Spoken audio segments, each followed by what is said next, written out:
একটু খেয়াল করে শুনেন। আমি জানি না কিভাবে জনাব তারেক রহমান সাহেবের পাশের চেয়ারে বসে এই ধরনের মুনাফিকির আত্মস্বীকৃতি ঘোষণা জাতীয় সংসদের মতো জায়গায় দাঁড়িয়ে বিএনপি দলীয় সাংসদ দিতে পারলেন। এটা শুনে লজ্জায় আমাদের মাথা হেট হয়ে আসে। গণভোট হবে এবং সেইভাবে সংবিধান সংস্কার পরিষদ গঠন হবে, এটাই তো ছিল কথা। কিন্তু দুর্ভাগ্যজনকভাবে এটা বাংলাদেশের মানুষের জন্য দুর্ভাগ্যের বিষয়। শহীদ প্রেসিডেন্ট জিয়াউর রহমানের হাতে গড়া দল বাংলাদেশ জাতীয়তাবাদী দল বিএনপির জন্য লজ্জাজনক ইতিহাস।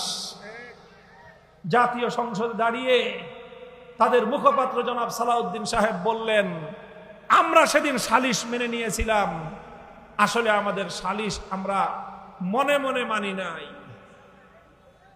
আমরা শুধু মেনেছিলাম যাতে কোনোভাবে ভোটটা দিয়ে ক্ষমতায় যেতে পারি। এই জন্য আমি জানি না কিভাবে জনাব তারেক রহমান সাহেবের পাশের চেয়ারে বসে এই ধরনের মুনাফিকির আত্মস্বীকৃতি ঘোষণা জাতীয় সংসদের মতো জায়গায় দাঁড়িয়ে বিএনপি দলীয় সাংসদ দিতে পারলেন। এটা শুনে লজ্জায় আমাদের মাথা হেট হয়ে আসে। আমরা বলতে চাই, আমরা এই দাবি আদায়ের জন্য মাঠে নেমেছি। বাংলাদেশ খেলাফত মজলিসের নিজস্ব এবং দলীয় এজেন্ডা এটা।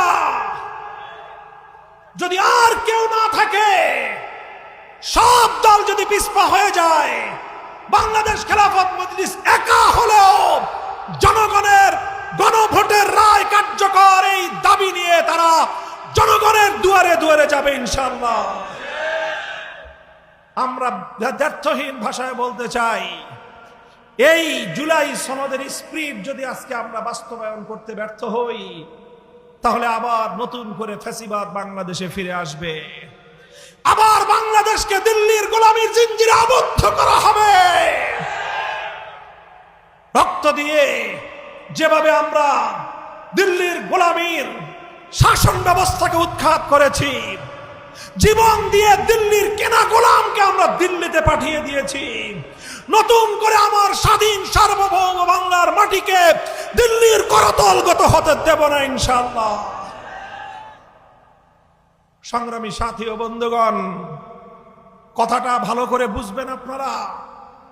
এই ঐক্যমত্য কমিশনে জুলাই সনদে ঐক্যমতের ভিত্তিতে যেই সকল সিদ্ধান্তগুলো হয়েছিল, বিশেষ করে ফ্যাসিবাদ দমন করার জন্য এবং সকল ক্ষমতা যেন এক প্রধানমন্ত্রীর হাতে কুক্ষিগত না থাকে, প্রধানমন্ত্রীর কিছু ক্ষমতা রাষ্ট্রপতির হাতে যাবে, প্রধানমন্ত্রীর কিছু ক্ষমতা প্রধান বিচারপতির কাছে যাবে, প্রধানমন্ত্রীর কিছু ক্ষমতা স্বাধীন একটি নিয়োগ কমিশন গঠন করে সেখানে যাবে।